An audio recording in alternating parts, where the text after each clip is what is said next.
ठीक हो जाएगा। बड़े कृपालु हैं, जिन्होंने अपराधी मुझ जैसे को घसीटा तो अब अपराध बन जाएगा तो थोड़ी छोड़ देंगे वो। विश्वास कीजिए, उन्हीं से प्रार्थना कीजिए, नाथ यदि आपको अपराध मोचन कराना है तो भेज दीजिए मुझे उसके पास, या उसको बुला दीजिए, मैं पैर पकड़ लूं, हाथ जोड़ लूं यदि अपराध बन गया, और यदि आप चाहें तो आप क्षमा कर दें, आगे से सावधान रहेंगे।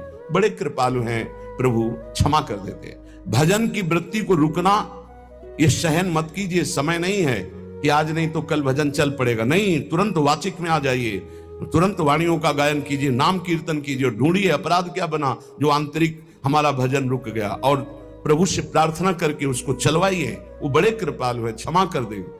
अगर आपने प्रगट में किसी का अपराध किया और वो उपस्थित हो तो जाओ, उनके चरण पकड़ो, उनसे प्रार्थना करो। भजन का रुकना सहन मत करो, बहुत कठिन है भजन करके भगवत प्राप्ति करना। वो हमारे अंदर सरलता पूर्वक भजन चल रहा है, उसको बचाओ। किसी की निंदा मत करना, किसी की अवहेलना मत करना। तुम्हारी कोई निंदा करे, तुम्हारी अवहेलना करे, सह जाना, कह रहे हैं इसमें कह रहे हैं संतर्जय ताड़यन बंधनन। यदि वो कहीं मुझे बांध दें, मैं बंधना भी स्वीकार कर लूंगा। ऐसा भक्तों को कोई बांधता है क्या? हाँ, बांध देते। तितिक्ष ब्राह्मण की कथा में पढ़िए, उसको बांध दिया। एक सखी बहुत भजनानंदी थी, उसके परिवार के लोग रोज उसे पीटते थे और उसे बांध देते थे। सखुबाई नाम उसका सखी का था। एक सखी बहुत नागरीदास जी के संग में रहकर भजन की वृत्ति उच्च कोटि की सीखी थी, भागमती बाई। उनके पति ही उनके ऊपर सैया लगाकर नई नवीन रानी के साथ बैठते हुए सब पिटाई करते, इतना कष्ट देते, पर वो उच्च कोटि की ऐसी महान भक्ता, परम सिद्ध बरसाने के जो वास करने वाले अपने नागरीदास जी थे, हरिवंश महाप्रभु के शरणागत, उनके सत्संग से ऐसी उच्च कोटि की दशा प्राप्त हुई, उसे कोई फर्क नहीं पड़ा। उसके कष्ट देने के लिए उसके ऊपर सैया लगाते, राजा थे, और नवीन रानी के साथ उसके ऊपर बैठते, उपद्रव करते, मारते पीटते, लेकिन वो सम रहती। संतर्जयस ताड़यन बंधनन, शांत, वो देख रहा है, बस तुमको यही सोचना, वो देख रहा है, मेरा स्वामी देख रहा है, वो देखते हुए मौन है ना, वो चाह रहा है ना, तो तेरा किया मीठा लगे, बस बात समझ लो। इतना तो बहुत बड़ी वस्तु प्राप्त होगी, बहुत बड़ी। एक मिट्टी जब कुम्हार को अर्पित हो जाती है तो पीट पीट कर एक छोटा राई भर भी दाना नहीं रहने देता, क्योंकि राई भर भी अगर दाना रहा वहीं से मटकी फूट जाएगी, राई भर भी अहंकार रहा वहीं से भक्ति रस निकल जाएगा। पीट पीट के उसको एकदम। Here's a look at my week on Facebook gaming. Monday morning, I play puzzle games. On Tuesday, I choose racing games. तो एकदम बराबर, फिर भी चैन नहीं, जल डाल के रौंदा, फिर भी चैन नहीं, हाथों से मल कर अपने अनुसार बनाया, फिर चाक पे चढ़ाया, जो चाहा आकार दिया, सूर्य के ताप में तपाया, फिर उसको दहकते हुए आवे के बीच में रख के पकाया, फिर उसमें रस रखने लायक क्षमता आ गई उस मिट्टी में। ऐसे ही हम जब संत महापुरुषों को, श्री भगवान को समर्पित होते हैं तो ये सब होगा। रस रखने लायक हृदय तभी होता है जब आवे में तपता है, इसलिए तैयार रहो। तभी नागरीदास जी ने कहा, बड़ो ही कठिन है भजन ढिग डरिबो। एक सूरवीर योद्धा की तरह जैसे उसके अंग घाव से युक्त होते हैं, वो कदम पीछे नहीं आगे ही बढ़ाता है, ऐसे भजनानंदी चाहिए।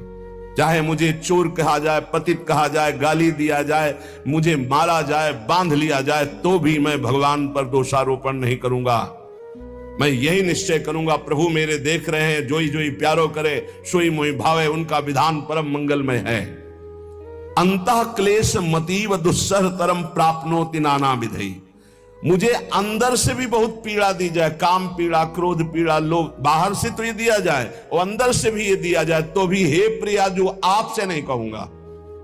प्रेम में कभी शिकवा शिकायत नहीं होती, ना इष्ट से और अपने प्रीतम के विधान से दिए हुए कष्ट को हम दूसरे से कह दें। धिक्कार हमारी प्रीति को, प्रीतम सहावे और मैं दूसरे से शिकायत करूं, नहीं।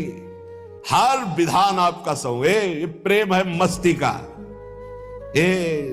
लज्जू पंजू ऐसे काम नहीं है इनके। ये तो देखते हैं पैर धर के, अगर गर्म लगा तो हटा लेंगे, मत रखना गर्म ही गर्म है। और छाती मजबूत करके कि आग पे चलूंगा, तो पैर रखोगे तो चंदन हो जाएगा आग में भी। पूरे जीवन की बात कह रहा हूं, पूरे जीवन की। सोचो उस समय जब 13 वर्ष की अवस्था है और घर से निकले थे, कोई साथी नहीं है, कोई समझाने वाला नहीं, और आज इतना जीवन हो गया इसी यार के सहारे हुआ है। इसी यार, ना 1 रुपया कभी था, न रहा है, न रहेगा। प्रेमानंद का 1 रुपया नहीं है, प्रेमानंद की एक वस्तु नहीं, ना रहा ना रहेगा। हाँ, प्रेमानंद की सब वस्तुएं हैं, ना होते हुए भी पूरा विश्व मेरा। क्यों? प्रेमानंद भगवान का है, भगवदानंद को प्रेमानंद कहते हैं। वही संपत्ति जीवन भर एक ही साथी रहा है। और हे नाथ, ऐसी कृपा करना, अब दूसरा साथी बने ना। अब आओ तो मृत्यु रूप में ही आओ, और किसी रूप में मत आना। साथी हो तो आपका साथ हो, सर्वहरण करने वालों में मैं मृत्यु हूं, बस उस रूप का इंतजार है।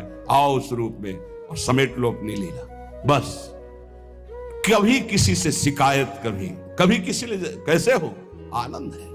नहीं सुना है किडनी खराब है तो सुना ही होगा, कोई दुख नहीं, कोई दुख नहीं। वर्तमान दुख वर्तमान के आनंद से बहुत छोटा है। क्या दुख है? स्वामी के द्वारा दिया हो। ये आप हमारी प्रार्थना मान लीजिए, इस मार्ग में चलने पर जो दुख मिले कभी किसी से कहना नहीं तो प्रीति में कलंक लग जाएगा, वो तुम्हें प्रभु से हटा देगा। नहीं, रहीमन मन की मन व्यथा रखिए मन में गोए, सुनि चले है लोग सब बाट न लिए। ये भगवत मार्ग शूरवीरों का मार्ग। कभी अपनी अंतर व्यथा को किसी से मत कहो। जीवन में अगर कोई हमें कष्ट दे रहा है तो हमारा कर्म है, ना कि कोई व्यक्ति। ये बिल्कुल सिद्धांत तक चर्चा समझ लो। वही व्यक्ति जो मुझे द्वेष करता, वही व्यक्ति जो मुझे कष्ट और दंड देता, वही व्यक्ति प्रणाम करके छाती से लगाकर आंसुओं की धारा से अभिषिक्त किया, तो वो व्यक्ति था या कर्म? जब कर्म भोग हो गया तो वही हृदय से लगा के अश्रुधारा से क्षमा कीजिए, बहुत ऐसा नहीं, आप तो बड़ी कृपा की। व्यक्ति कभी कष्ट नहीं देता, मेरा कर्म उसके ऊपर सवार होकर मुझे दंड देता, इसलिए मैं किससे कहूं? अपनी जबान से दांत कट जाए तो किससे कहूं? ये जो दांत, इससे जबान हमारी पीड़ा को किससे कहूं? अपने हाथ से चोट लग जाए किसको कहूं? ऐसे सब आत्मा स्वरूप हैं, हमारा कर्म ही उनके ऊपर सवार होकर हमें दंड दे रहा है। इसलिए भाई, श्रीपाद का सिद्धांत जो कह रहे कि अगर भगवत प्रेम प्राप्त करना है तो मुंह बंद। 22 बाजार में कोड़े मारे गए, एक बार भी श्री कृष्ण से नहीं कहा। पूज्य भाई जी महाराज के जीवन कष्टमय, कभी श्री कृष्ण से नहीं। बाबा नहीं सह पाए, बाबा ने श्री कृष्ण से कहा, श्री कृष्ण चंद्रजू से, ये क्या है, इतना कष्ट क्यों दे रहे हो उनके शरीर को? तो मुस्कुरा दिए, बोले मैं नहीं दे रहा हूं, ये तुम्हारे कर्म का फल भाई जी भोग रहे हैं। ऐसा? बोले हाँ। सीधे अस्पताल गए, भाई जी से कहा, ये आप हमारा प्रारब्ध क्यों भोग रहे हैं? तो कहा, आज ये कौन सा खेल रच रहे हो बाबा, क्या बात कर रहे हो? जीव का अपना कर्म भोगना होता है या किसी और का निजीकृत कर्म भोग? तो उनका आप हमको बहका नहीं सकते, हमें परम तत्व से पता चला है कि आप हमारे कर्म। तो हंस दिए भाई जी और बोले, देखो हमें कोई फर्क नहीं पड़ता, आपको फर्क पड़ जाता। आप चढ़ो, जिस साधना की चढ़ाई पर चढ़ रहे हो चढ़ो, मंगलमय श्री कृष्ण तुम्हारी यात्रा को पूर्ण करें। हम तो अस्पताल में पड़े पड़े प्रिया प्रीतम के साथ खेल रहे हैं, कोई फर्क नहीं पड़ रहा। ये बड़े महापुरुषों ने अपने कष्ट की तो बात जाने दो, दूसरों के कष्टों को लेकर भोगाए। हम जरा सा कष्ट आ जाए तो बोले हमारी अंदर श्रद्धा थी अब खत्म हो रही क्योंकि कष्ट आने लगा। उसमें भगवान का क्या दोष है? वो तो बड़े कृपालु हैं कि ऐसे पापात्मा होने पर भी मुझे महात्माओं का संग दिया, धाम का वास दे रहे, नाम जपवा रहे। अब हमारे पूर्व प्रारब्ध हमें कष्ट दे रहे हैं, इस समय भी वो हमें दुलार कर रहे हैं। जीव समझता नहीं, केवल दोषारोपण भगवान और भगवत मार्ग पर कर देता है। इसलिए उपासक को अंतः क्लेशमति व दुस्सहतरम, ये जो आप काम क्रोध से जल रहे हो ना, ये तपस्या है, इसका बहुत बड़ा लाभ मिलेगा। और अगर भोग रहे हो ना, गिर रहे हो, पतित हो रहे हो,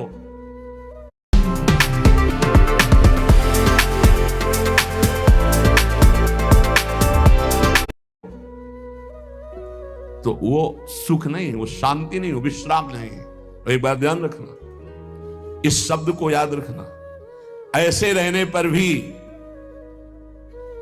हमारे द्वारा जो भी, वो हमारे स्वामी ऐसे लेते हैं, जन अवगुण प्रभु मान न काऊ, दीन बंधु अति मृदुल स्वभाव। कल शाम के पूज्य परमहंस राम मंगल दास जी की वाणी का चिंतन हो रहा था। उसमें कह रहे हैं कि जो 30 मिनट भगवान नाम कीर्तन कर लेता, मेरी बात पर विश्वास रखना हो, उसको भगवत प्राप्ति होगी।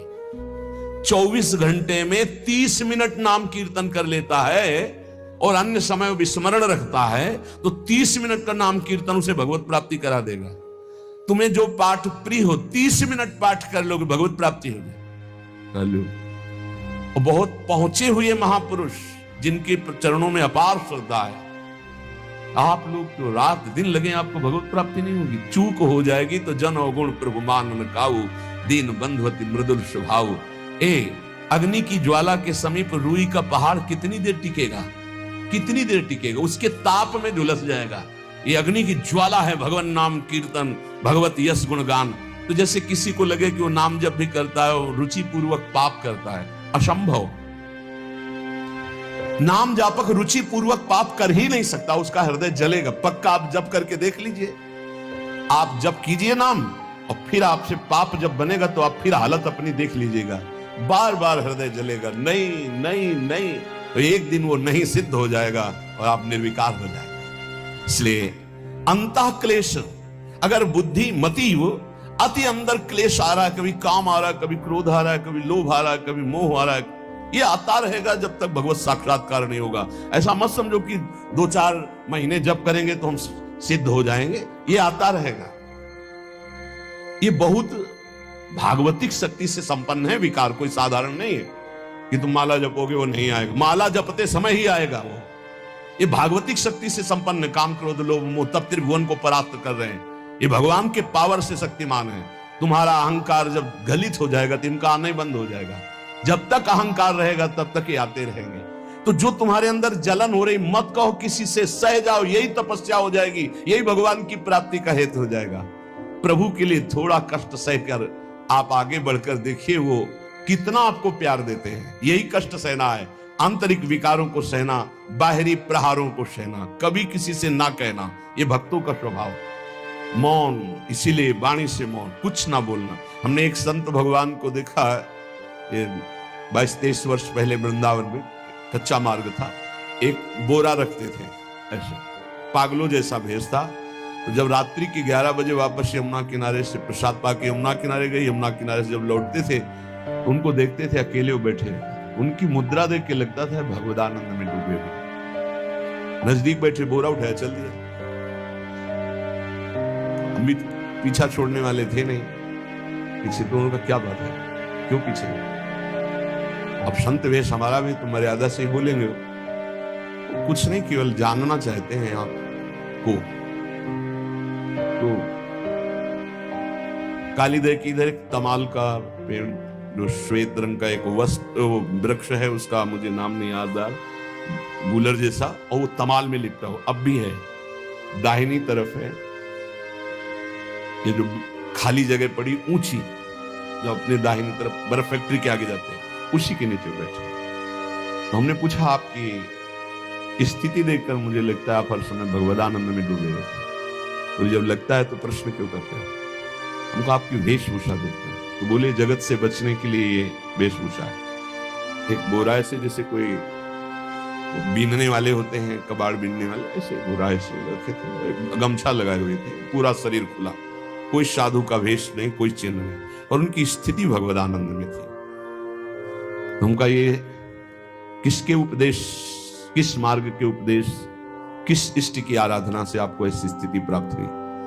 बोले प्रथम पूज्य श्री स्वामी राम सुखदास जी महाराज का सत्संग हुआ, इष्ट देव श्री कृष्ण, इष्ट ग्रंथ गीता, उसी की कृपा से मुझे ऐसा, मैं भारत के हर तीर्थों में वास करता हूं, भ्रमण करता हूं, असंग रहता हूं, और यही वेशभूषा है बड़ा अंदर से। तो भोजन प्रारब्धवशात जो सामने आ जाता है उसे पा लेता हूं, नहीं आता भूखा रहता हूं। तो अगर हम मधुकरी ले आवे कभी आप जिससे, तो पालेंगे, बोले दे देंगे तो पालेंगे। दूसरे दिन मधुकरी लेकर